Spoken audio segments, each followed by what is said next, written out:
BPL চলছে, দারুণ একটা টুর্নামেন্টের প্রত্যাশায় সবাই, এবং একই সঙ্গে লোকাল ক্রিকেটারদের যে পারফরমেন্স, সেই পারফরমেন্সের গ্রাফটা উপরের দিকে যাক এমন প্রত্যাশা কিন্তু সকলেই করছেন। ফরেন ক্রিকেটাররাও হচ্ছে গিয়ে ভালোভাবে নিজেদেরকে মেলে ধরতে পারছেন, উইকেটটাও বেশ ভালো, সেসব নিয়ে কথা বলবো। এবং একই সঙ্গে কথা বলবো বাংলাদেশের ক্রিকেটের বর্তমান অবস্থা, বাংলাদেশ ক্রিকেট বোর্ডের বর্তমান অবস্থা। আমি আছি মাহফুজুল ইসলাম আপনাদের সঙ্গে, এবং আমাদের সঙ্গে আরটিভিতে আজকে যুক্ত হয়েছেন খালেদ মাসুদ পাইলট, বাংলাদেশ জাতীয় ক্রিকেট দলের সাবেক অধিনায়ক। পাইলট ভাই, আপনাকে স্বাগত আরটিভিতে। ধন্যবাদ আপনাকে। প্রথমে একটু বিপিএলটা নিয়ে একটু জানতে চাচ্ছিলাম। বিপিএল তো শুরু হলো, চলছে, ঢাকা পর্ব শেষ হয়েছে, সিলেট পর্ব মোটামুটি শেষ। কেমন দেখলেন উইকেটটাতে, পার্থক্যটা কি দেখছেন? না, উইকেট তো খুব সুন্দর। আমার মাঝে রান তো অনেক বেশ ভালোই হচ্ছে, বেশ ভালো পারফর্মও করছে ব্যাটসম্যানরা, অনেক বড় বড় রান। যেটা হয়তো অনেক আলোচনা সমালোচনা হচ্ছে যে মাঠটা একটু মানে ছোট, আউটফিল্ড 60 গজের মতো বা তার চেয়ে অনেক সময় কম বেশি থাকছে। বাট আমি মনে করি যে মানে এটা একটা টুর্নামেন্ট, এবং এই টুর্নামেন্ট থেকে আমাদের মেন প্রাপ্তিটা কী, যেখান থেকে ভালো কন্ট্রিবিউশন থাকবে ব্যাটসম্যানদের, বোলারদের, ফিল্ডার, এবং ভবিষ্যৎ বাংলাদেশের টি-20 টিম তৈরি করা। খুবই ভালো টুর্নামেন্ট। আশা করি যে ভবিষ্যতে আরও ভালো এই টুর্নামেন্ট আরও বড়ো হবে, বিকজ এইটা আপনি জানেন যে এই বছরে খুব বেশি সময় পায় না যারা ক্রিকেট বোর্ডে ছিলেন। তারা নতুন একটা বোর্ড, আমি বলবো যে হয়তো বোর্ডে যারা কাজ করতে থাকে তারাই আছেন, কিন্তু অনেক কিছু জিনিস আছে, সিস্টেমের অনেক কিছু জায়গা আছে যে পরিবর্তন করলে এই বিপিএলটা আমার কাছে মনে হয় যে আরও অনেক বড় হতে পারে। যেমনটা হোম অ্যান্ড অ্যাওয়ে খেলা, বিপিএল 3টা ভেন্যুতেই হয়ে আসছে দীর্ঘদিন ধরে। আমি মনে করি যে এটার প্রোডাকশন কস্ট বা এমনি নর্মাল অনেকগুলো কস্ট হয়তো বাড়বে, কিন্তু ক্রিকেটকে জনপ্রিয় করার জন্য, বিপিএলকে জনপ্রিয় যদি করতেই হয়, এর কোনো বিকল্প নাই যে আপনি হোম অ্যান্ড অ্যাওয়ে, এবং হোম অ্যান্ড অ্যাওয়ে করার ইজি ওয়ে, বিকজ হচ্ছে আজ থেকে আর আমার মনে আছে 8-9 বছর আগে, 10 বছর আগে আমরা কিন্তু খুলনাতে খেলেছি। খুলনাতে ইন্টারন্যাশনাল ম্যাচ হয়েছে, বগুড়াতে ইন্টারন্যাশনাল ম্যাচ হয়েছে। তো এই ভেন্যুগুলো অলমোস্ট রেডি বলতে গেলে, শুধুমাত্র আপনাকে 3-4 মাস 5 মাস আগে আপনাকে শুধু একটু মেনটেন করতে হবে যে কোন কোন জায়গায় ল্যাকিংস আছে। এবং রাজশাহী একটা চমৎকার ভেন্যু আমার কাছে মনে হয়, যেহেতু এখন হোটেল হয়ে গেছে, তো এয়ারপোর্ট আছে, তো সব কিছু মিলায় আমার মনে হয় যদি হোম অ্যান্ড অ্যাওয়ে করা যায়, দেখবেন যে ক্রিকেট বিপিএলটা যে জায়গায় এখন আছে তার মোটামুটি অনেক পার্সেন্ট, অ্যাটলিস্ট 60-70% তার আরও প্রমোট করবে, অনেক স্পন্সার এগিয়ে আসবে। এটা লাভটা হচ্ছে যে ইয়াং জেনারেশন খুব কাছ থেকে খেলা দেখতে পারবে। পাইলট ভাই, চ্যাম্পিয়ন্স ট্রফির সামনে, চ্যাম্পিয়ন্স ট্রফি নিয়ে দীর্ঘদিনের একটা আলোচনা হচ্ছে, এবং সর্বশেষ তামিম ইকবালকে নিয়ে গতকালকে আমাদের সিলেক্ট বোর্ড বসেছিলেন, প্রধান নির্বাচক লিপু ভাই ছিলেন। তামিমকে বিষয়ে আপনার অবজারভেশনটা আসলে? না, তামিম তো অবশ্যই মানে অসাধারণ প্লেয়ার, এবং আমি মনে করি যে তারা দলে থাকলে তো টিমটা অনেক হেলদি হয়। আপনি যদি দেখেন বর্তমান টিম যে বাংলাদেশ টিম আছে, এবং রিসেন্টলি যে কিছুদিন আগেও খেলেছে, অনেকের নামও জানে না ঠিকমতো, এবং কনফিউজ, পারফরমেন্সের জন্য খুবই ঘাটতি, কখনো এই খেলছে কখনো ও খেলছে। মানে থাকে না ব্র্যান্ড, একটা প্লেয়ার তো আর এমনি ব্র্যান্ড হয় না, পারফর্ম করতে করতে যে ব্র্যান্ড হয়। তো তামিম সেই জায়গাটা কিন্তু অলরেডি প্রুভেন প্লেয়ার, সে অলরেডি পারফর্ম করতে করতে এই জায়গাটা নিয়ে এসে বিপিএলে ভালো ক্রিকেট খেলছে। তো আমার মনে হয় যে অবশ্যই চিন্তা করা উচিত বড় টুর্নামেন্ট, আমার মনে হয় যে চ্যাম্পিয়ন্স ট্রফি, সেই টুর্নামেন্টে বড় বড় প্লেয়ারদেরকে বেশি সুযোগ দেওয়া উচিত, এবং বড় এবং ইয়াংদের মধ্যে কম্বিনেশন করে টিম বাংলাদেশের একটা বেস্ট টিম বানানো উচিত। আমি মনে করি যে তামিমের এই বিপিএলটা অনেক হেল্প করবে, তার ফিটনেসটা ইমপ্রুভ করে যাবে, বিকজ যখন আপনি এরকম টুর্নামেন্ট খেলবেন, রেগুলার ম্যাচ খেলতে থাকবেন, ফিটনেসের অনেক সময় প্র্যাকটিস করে যে জিনিসটা ইমপ্রুভ হয় না, ম্যাচ খেলে অনেকটা ইমপ্রুভ হয়। তো আশা করি তামিম যত তাড়াতাড়ি সুস্থ হয়ে উঠবে এবং ফিট হয়ে উঠবে, টিম বাংলাদেশের জন্য অনেক ভালো হবে, সিলেক্টরদের জন্য। লিপু ভাই একটা কথা বলেছেন যে আমাদের হাতে 12 তারিখ পর্যন্ত সময় আছে, এবং তামিমের হাতেও সময় আছে। তো সেক্ষেত্রে কি আপনি তামিম ইকবালকে বাংলাদেশ দলে চ্যাম্পিয়ন্স ট্রফিতে দেখার একটা সুযোগ দেখছেন কিনা, এবং তিনি আসলে বর্তমানে টিমে ঢোকার মতো অবস্থায় আছেন কিনা?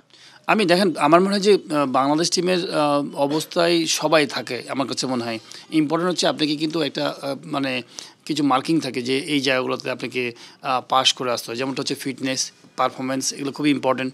তো তামিম অলরেডি কিন্তু সে তার পারফরমেন্স বলেন বা proven player, mature player, proven player.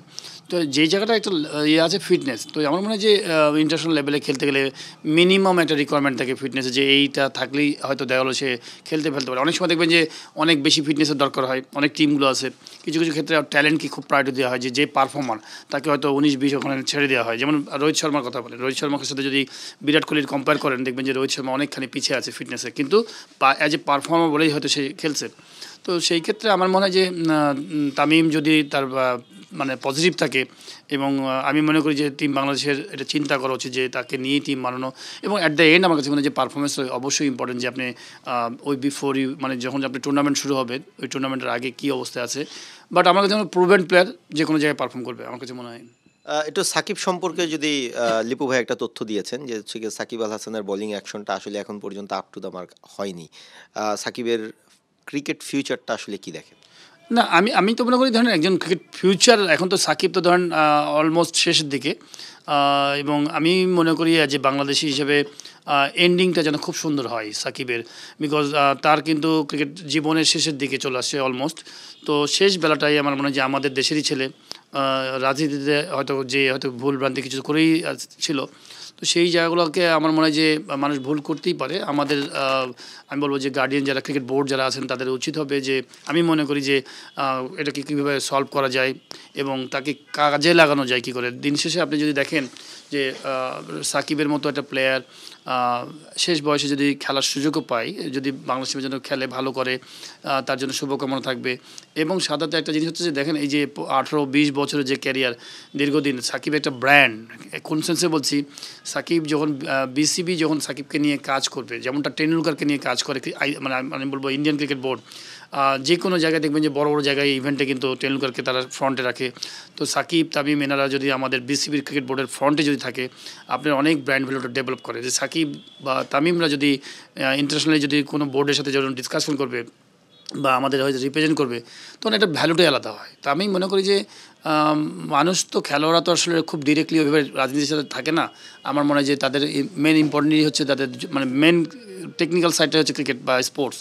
তো তাকে আমার কাছে মনে হয় পজিটিভভাবে ইউজ করা উচিত। আমি মনে হয় এই ধরনের খেলোয়াড়দেরকে যারা আমাদের শুধু তামিম সাকিব বলে না, মুশফিক, মাহমুদুল্লাহ, এদেরকে সবাইকে আমার কাছে মনে হয় যে আমার মনে হয় ক্রিকেটের জন্য আমাদের ইউজ করা উচিত আমাদের দেশের স্বার্থে। পাইলট ভাই, একটা বিষয় যে আমরা ফারুক ভাইয়ের দায়িত্ব নেওয়ার পরে নানা ধরনের চেঞ্জেস আমরা দেখছি। আমরা এনসিএলটা দেখলাম, একটা ভালো টুর্নামেন্ট হলো। তবে একটা জিনিস এখন টক অফ দ্য মানে ক্রিকেট পাড়ায় খুব গরম খবর, সেটা হচ্ছে কি নাজমুল আবেদিন ফাহিম স্যারের সঙ্গে ফারুক ভাইয়ের একটা বাদানুবাদ ক্ল্যাশ। এটা এখন প্রকাশ্য, এটা মোটামুটিভাবে এটা আসলে লুকা ছাপার কিছু নেই। এটাকে আসলে কিভাবে দেখেন? দেখেন একটা জায়গায় কাজ করতে গেলে কিন্তু টুকটাক ছোটোখাটো ভুলভ্রান্তি থাকবে। দুটো একটা কথা বলতে যেয়ে হয়তো মিসআন্ডারস্ট্যান্ডিংয়ের ব্যাপার হয়ে যায়। বাট আমি মনে করি যে যেহেতু এখানে বড়দের ব্যাপার, একটা প্লেয়ারদের ব্যাপার, একটা ম্যানেজমেন্টের ব্যাপার। তো প্লেয়াররা অনেক সময় এরকম ভুল করলে কিন্তু আমরা ম্যানেজমেন্টরা আমরা টিভিতে যে অনেক সুন্দর সুন্দর করে কথা বলি, না এগুলো ঠিক না, এগুলো ভালো না, এগুলো করতে হবে। আমার মনে হয় ম্যানেজমেন্টে আমাদের মনে হয় যে নিজেরা ডিসকাশন করে, দুজনেই আমাদের শ্রদ্ধেয় মানুষ ফারুক ভাই এবং ফাহিম ভাই, দুজনেরই উচিত হবে, দুজন প্রেসিডেন্ট এবং ডিরেক্টর তারা ডিসকাশন করে আমার মনে হয় যে ঠিকঠাক করে ফেলা ভালো। বিকজ অ্যাট দ্য এন্ড আমার কাছে মনে হয় যে ক্রিকেট তো আমাদের একটা ব্র্যান্ড এবং টপ ম্যানেজমেন্টে যদি আমাদের মধ্যে যদি প্রকাশ্যে যদি মানুষ যদি এগুলো দেখে একটু হাসি ঠাট্টার ব্যাপার হয়ে যায়।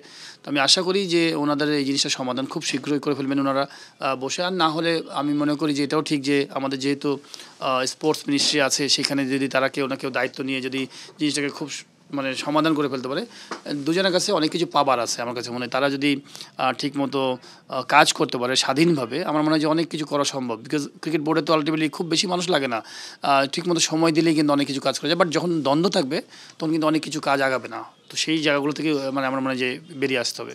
আমার লাস্ট কোশ্চেন বিপিএল নিয়ে যেটা বলছিলাম, যে বিপিএলটা হচ্ছে একটা ভালো টুর্নামেন্ট হচ্ছে, ফরচুন, বরিশাল, রংপুর, অন্যান্য দলগুলো আসলে এখনও আপ টু দ্য মার্ক না। কোনো কোনো টিম দুটো করে ম্যাচ খেলেছে। It's very early two comment, যে এটা খুব দ্রুত কমেন্ট করা হয়ে যায়। আপনার দৃষ্টিতে এবারের ট্রফিটা কোন দিকে যেতে পারে? আমার মানে টু আর্লি টু সে। মানে বিপিএল এমন একটা 2020 ফরম্যাট, আপনার বলা খুব কঠিন যে কে চ্যাম্পিয়ন হবে, কে রানার্স আপ হবে। বাট আমার কাছে মনে হয় যে যদি আপনি যদি ওইভাবে দেখেন, আমার কাছে মনে হয় যে রংপুরকে আমাকে খুব পজিটিভ মনে হচ্ছে। রংপুর এবং বরিশাল এই দুটো টিমের মধ্যে সম্ভাবনা খুব বেশি দেখছি। আমার কাছে মনে হয় যে এই দুটো টিম মোটামুটি গুছানো এবং ম্যানেজমেন্ট খুবই স্ট্রং, কোয়ালিটি সব কিছু মিলায় প্ল্যানিংটা তাদের খুবই ভালো। টিম ওভারঅল কম বেশি সবারই আছে, কেউ হয়তো রিদম পাচ্ছে না, হয়তো দেখা গেলো যে পরবর্তী একটা দুটো ম্যাচ জিতলেই দেখবেন যে মোমেন্টামে চলে আসছে। টি-20 ফরম্যাট হচ্ছে এরকমই।